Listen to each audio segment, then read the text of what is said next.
парня, который на перегоне станции Аскиз вершины Тёи поет удивительно лучезарные песни свои.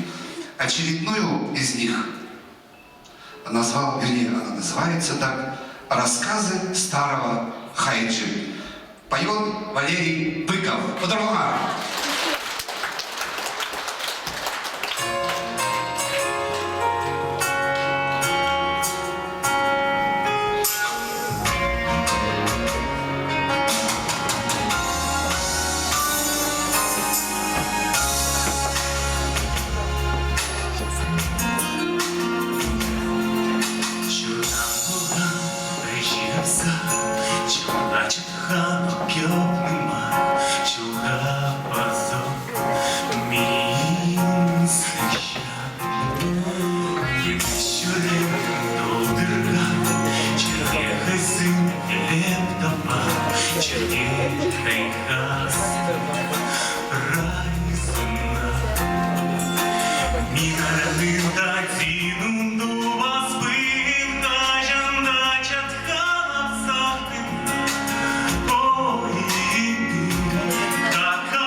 Специалист железной дороги так поет, я представляю, как вас мастера поют, и начальство ваше. Валера, а почему вот именно эта песня?